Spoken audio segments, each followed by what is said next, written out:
Welcome to the Edify Podcast, where the truth of God's Word is shared. That certainly blesses, transforms, liberates, and changes many lives to the glory of God. I am your host, Tonya.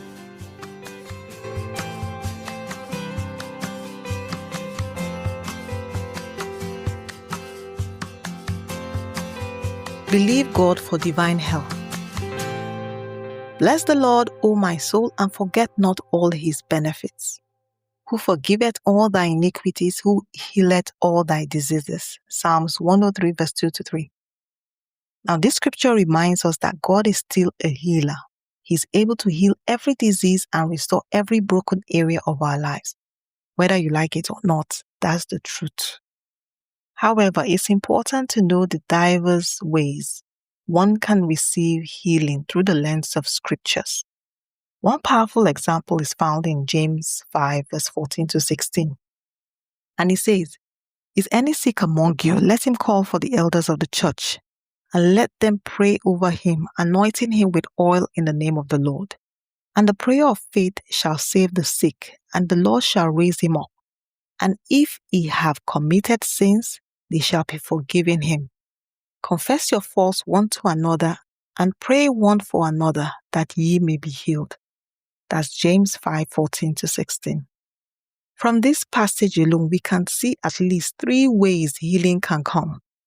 The first way is through the prayer and anointing of church elders. James 5:14 tells anyone who is sick to call for the elders of the church to pray over them, anointing them with oil in the name of the Lord, and certainly they will be healed. The second way is through the prayer of faith.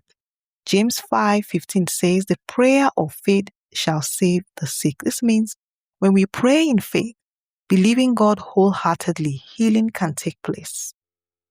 The third way is found in James 5:16, confessing our faults to one another and praying for one another. It could be confessing that wrongdoing to your spouse, friend, pastor, colleague, and ensuring that they pray for you and you pray for them, that ye are healed according to the scriptures. Because sometimes healing comes as burdens are lifted, hearts are open, and believers stand together in prayer and faith. Another powerful scripture about healing is Exodus 23 verse 25. And it says, "And ye shall serve the Lord your God, and he shall bless thy bread and thy water. And I will take sickness away from the midst of thee." Here, God connects serving him with divine health.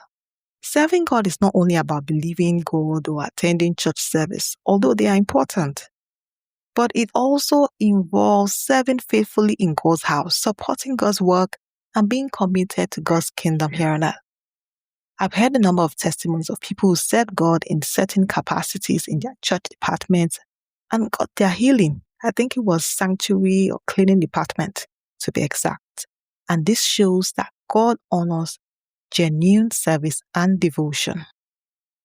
Whichever way, always remember, according to Matthew 8:17, Jesus himself has taken your infirmities and he has borne your diseases. Therefore, you don't have to carry what has been taken from you.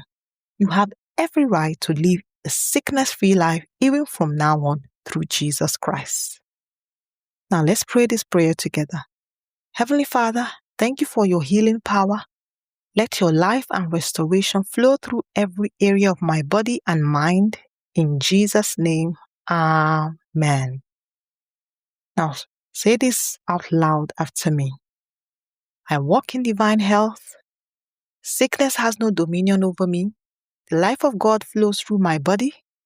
I am strengthened, restored, and made whole in Christ Jesus. Amen.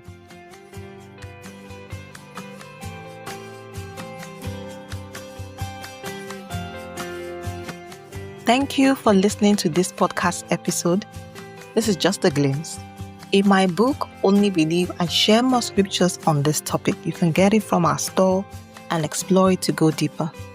Also stay connected with the Edify Hub through our app, Learning Institute, outreaches, social media platforms, and access our daily prayer devotionals, life-changing courses, books, Bible resources, and tools, to strengthen your walk with God. Please visit the Edify Hub links below for more details.